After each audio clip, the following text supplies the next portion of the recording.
আমি আমার বড় ভাইয়ের সাথে একইভাবে 20 লক্ষ টাকা করে আমি কন্ট্রিবিউশন করি। ধন্যবাদ। আল্লাহ তাআলা ছোট ভাইয়ের মর্যাদা বাড়ায় দিন, আমি দোয়া করি।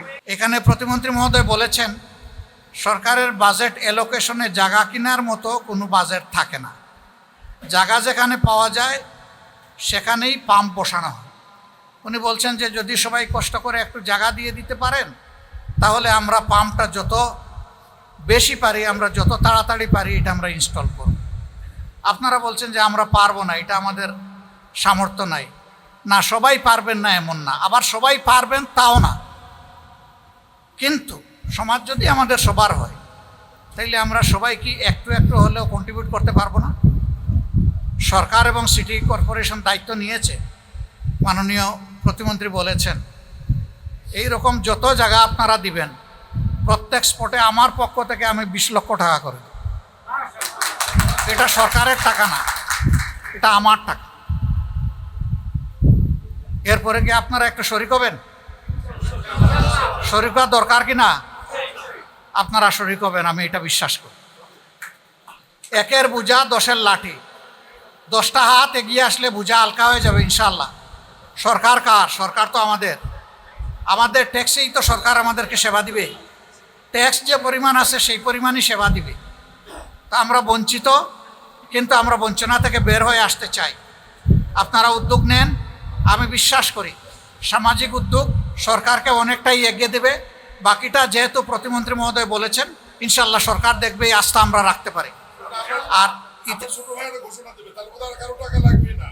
মাশাআল্লাহ পেট ছাপড়াইয়া দিলাম, আলহামদুলিল্লাহ। বলেন। যেহেতু মাননীয় বিরোধী দলীয় নেতা আমার শ্রদ্ধেয় বড় ভাই উনি নিজে 20 লক্ষ টাকা করে ঘোষণা দিয়েছেন, যেহেতু বড় আমি তো আর বেশি দিতে পারবো না, আমি আমার বড় ভাইয়ের সাথে একইভাবে 20 লক্ষ টাকা করে আমি কন্ট্রিবিউশন করি। ধন্যবাদ। আল্লাহ তাআলা ছোট ভাইয়ের মর্যাদা বাড়ায় দিন, আমি দোয়া করি। ইনশাল্লাহ তাও দিবেন, অসুবিধা নাই।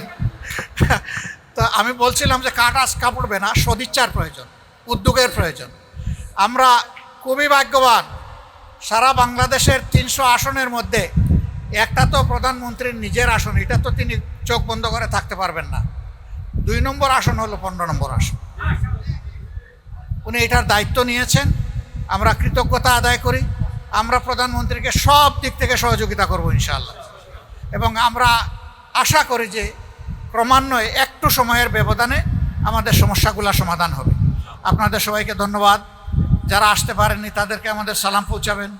যারা কষ্ট করছেন এতদিন ধরে তাদের প্রতি আমাদের দুঃখ প্রকাশ করছি, সহানুভূতি প্রকাশ করছি, ক্ষমা চাচ্ছি। কিন্তু আমরা ইনশাল্লাহ পারবো, সবাই মিলে পারবো, আগামীর বাংলাদেশ গড়ব ইনশাআল্লাহ। আসসালামু আলাইকুম রহমতুল্লাহ। এগুলা কি সরকার মানুষ পাঠাইয়া এখানে ময়লা ফেলে? আপনি আমি ফেলি। আমাদের সচেতনতার অভাব। আস্তে করে জানালা দিয়ে ছুঁড়ে মেরে দিই, নালার মধ্যে পড়ে যায়। আমার বাসা, তার সামনে আমি রেখে দিচ্ছি ময়লাটা। আপনিই তো বের হওয়ার সময় এটা আপনার চোখে প্রথমে পড়বে, খারাপ লাগবে। এই ময়লাগুলা গড়ায় গড়ায় গিয়ে ড্রেনে পড়ে। এটা কি কোনো সরকারের পক্ষে সম্ভব যে প্রতিদিন একবার ড্রেন পরিষ্কার করে দেবে? প্রতি সপ্তাহে, প্রতি মাসে? এটা সম্ভব। বছরে 1-2 বার করবে, কিন্তু মূলত এগুলা পরিচ্ছন্ন রাখার দায়িত্ব আপনার আমার সকলের। আমরা যদি সবাই এই দেশের সরকারের দায়িত্ব পালন করি, এই দেশ ভালো থাকবে ইনশাআল্লাহ। আমরা এই সমস্যাগুলা তুলে ধরেছি, এখন আমরা দুইজনের মুখ থেকে একটু শুনবো। আপনাদের কথা মন ভরে আগামীতে শুনবো। আরও বহু জায়গা আজকে দৌড়াদৌড়ি করতেছি, একটু ফিজিক্যালি দেখতেছি, নালা নর্দমা, দুর্গন্ধ, ময়লা, আবর্জনা ওগুলা দেখার চেষ্টা করতেছি সরাসরি। এই জন্য সময়টা আজকে বৈঠকে না দিয়ে আমরা ফিল্ডে দিতে চাচ্ছি। আপনারা খুশি তো নাকি? না মন খারাপ করছেন?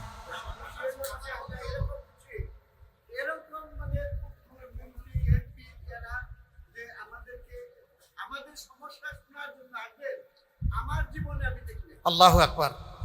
আল্লাহ ওনাদেরকে সম্মানিত করুন, দোয়া করেন। দেখেন, আমরা সরকারি দল বিরোধী দল বড় কথা না, প্রিয় দেশ আমাদের সবার।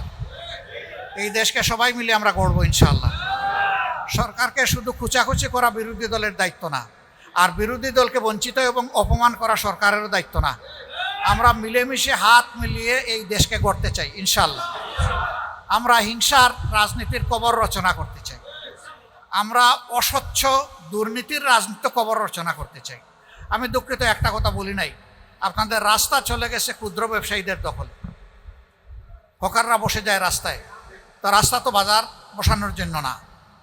আমরা এই সমস্ত বিষয়েরই সমাধান ইনশাল্লাহ করব, সবাই মিলে করব। সিটি কর্পোরেশন করবে, তাদের নেতৃত্বে আমরা সবাই একসাথে কাজ করব ইনশাল্লাহ। যেটা সরকারের সরাসরি করার ব্যাপার, এই ব্যাপারে উনি কথা বলবেন। তা আমি এখন আমাদের উত্তর সিটি কর্পোরেশনের প্রশাসক জনাব শফিকুল ইসলাম খান মিল্টনকে কিছু বলার জন্য অনুরোধ করছি, আপনাদের পক্ষ থেকে, আমার না, আপনাদের পক্ষ থেকে। ধন্যবাদ সবাই। ধন্যবাদ। বিসমিল্লাহির রহমানির রহিম। মাননীয় প্রধানমন্ত্রী জনাব তারেক রহমানের নির্দেশ অনুযায়ী আজকে ঢাকা 15 আসনের আপনাদের দেওয়া ভোটে নির্বাচিত মাননীয় সংসদ সদস্য, বর্তমানে বিরোধী দলীয় নেতা ডক্টর শফিকুর রহমান সাহেব এখানে উপস্থিত আছেন। আমার অত্যন্ত শ্রদ্ধেয় বড় ভাই, উনি একজন ভালো মানুষ, মাঝে মাঝে ওনার সাথে চলা পরামর্শ আমি করি। আমাদের উত্তর সিটি কর্পোরেশনের প্রশাসক জনাব শফিকুল ইসলাম খান মিল্টনকে কিছু বলার জন্য অনুরোধ করছি, আপনাদের পক্ষ থেকে, আমার না, আপনাদের পক্ষ থেকে। ধন্যবাদ সবাই। ধন্যবাদ। বিসমিল্লাহির রহমানির রহিম। মাননীয় প্রধানমন্ত্রী জনাব তারেক রহমানের নির্দেশ অনুযায়ী আজকে ঢাকা 15 আসনের আপনাদের দেওয়া ভোটে নির্বাচিত মাননীয় সংসদ সদস্য, বর্তমানে বিরোধী দলীয় নেতা ডক্টর শফিকুর রহমান সাহেব এখানে উপস্থিত আছেন।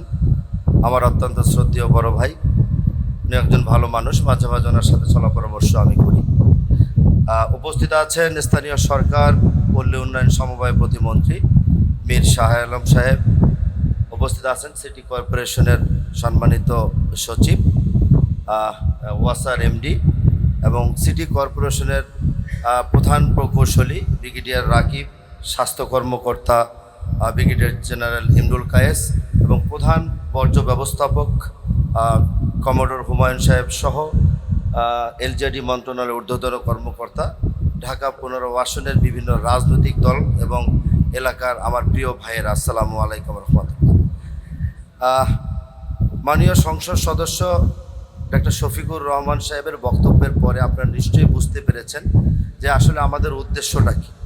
এই বাংলাদেশ দীর্ঘ 17-18 বছর একটা অব্যবস্থার মধ্যে দিয়ে চলছে। গত 12 তারিখে সারা বাংলাদেশে মানুষ তার পছন্দের প্রার্থীকে ভোট দিয়েছে, একটা সরকার গঠন হয়েছে, সেই সরকারের প্রধান হয়েছে মাননীয় প্রধানমন্ত্রী জনাব তারেক রহমান এবং বিরোধী দলীয় নেতা নির্বাচিত হয়েছেন আমাদের গর্ব ঢাকা 15 আসনের মাননীয় সংসদ সদস্য ডাক্তার শফিকুর রহমান। আজকে একই মঞ্চে একই জায়গায় আমরা উপস্থিত হয়েছি। গত পরশুদিন মাননীয় বিরোধী দলীয় নেতা মাননীয় প্রধানমন্ত্রীকে বলেছেন ঢাকা 15 আসনের দায়িত্ব আপনি গ্রহণ করুন। আমাদের অত্যন্ত সৌভাগ্য, আমরা এখানে নির্বাচন করেছি।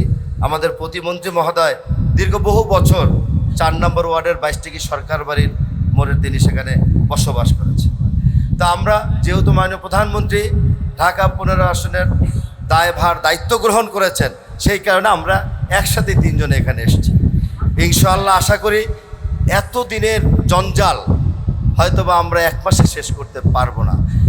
যেই মানুষটা আমি মনে করি যেই মানুষগুলো চেষ্টা করবে কাজ করার জন্য, চেষ্টার মধ্য দিয়েই সেটা আস্তে আস্তে করে অগ্রাধিকার ভিত্তিতে আমরা সেটা বাস্তবায়ন করতে পারবো।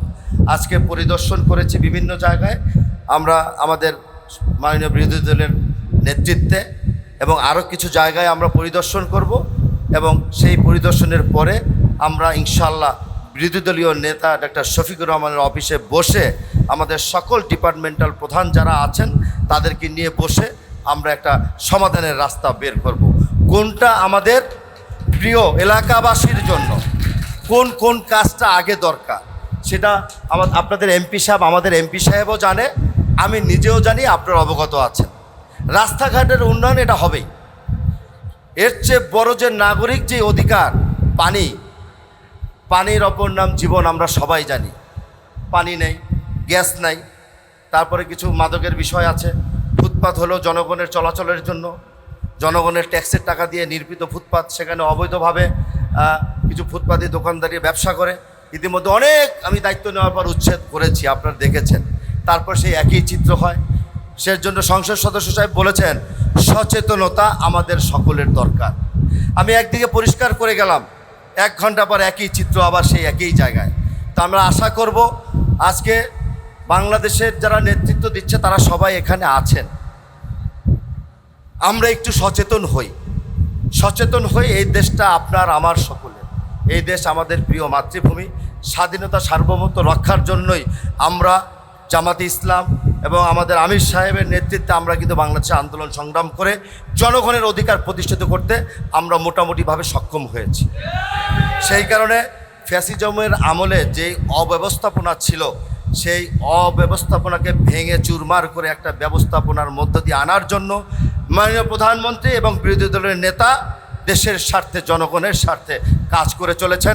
আমরা তাদেরকে সকলে সহযোগিতা করব ইনশাআল্লাহ। আমার কোনো বক্তব্য নেই, আমি আপনাদের এলাকারই সন্তান, আমার অফিস, আপনারা যে কোনো সময় যেতে পারবেন। আমিও মাঝে মাঝে শুক্রবার শনিবার আসার চেষ্টা করি।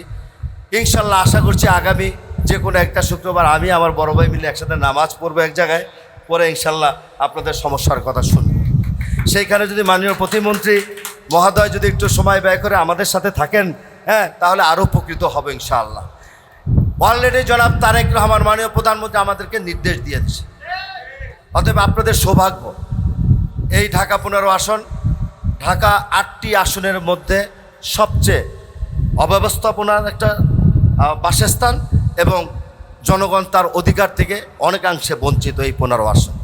সেই কারণে আমরা সকলে মিলে ঐকমত্যের ভিত্তিতে আমরা যেই দলেই করি সামাজিক উন্নয়ন, এলাকার উন্নয়নের জন্য আমরা সবাই এক থাকবো তো নাকি?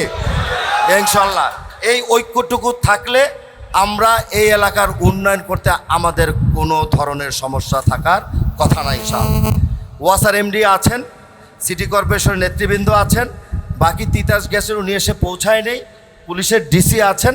সবাই মিলে আমরা মাদক থেকে শুরু করে যেই জায়গায় হটস্পটগুলো আছে সেগুলোকে আমরা ঠিক করার চেষ্টা করব। তবে একটা কথা বলে রাখি, একটু আগে আমার বড় ভাই মাননীয় সংসদ সদস্য একটা কথা বলেছেন গুরুত্বপূর্ণ, যে পুলিশের একার পক্ষে এটা করা সম্ভব না।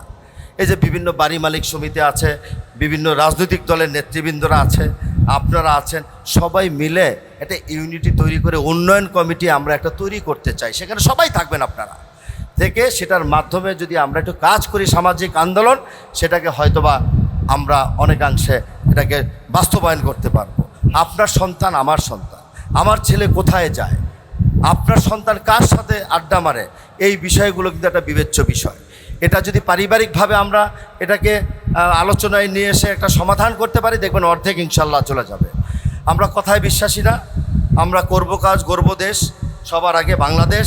এই স্লোগান এবং এলাকার উন্নয়নের জন্য যা প্রয়োজন আমি মাননীয় মন্ত্রী, আমাদের স্থানীয় সরকার মন্ত্রণালয়ের আন্ডারে ঢাকা সিটি কর্পোরেশন, আমাকে ইতিমধ্যে উনি প্রতিদিন আমাকে নির্দেশ প্রদান করে।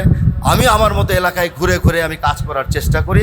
আপনাদের যে কোনো বিষয়ে সিটি কর্পোরেশনের দরজা আপনাদের জন্য খোলা। তবে একটা বিষয়, আমার সাধ্য আছে 5,000 টাকা ব্যয় করার, আমি একসাথে 20,000 টাকা ব্যয় আমি করতে পারবো না। ধৈর্য ধরতে হবে, যেহেতু মাননীয় প্রধানমন্ত্রী আমাদেরকে বিশ্বাস করে আস্থার জায়গায় রেখেছে। ইনশাল্লাহ আমরা বাদবাকি কাজগুলো আস্তে আস্তে করে করব। সবাই ভালো থাকবে।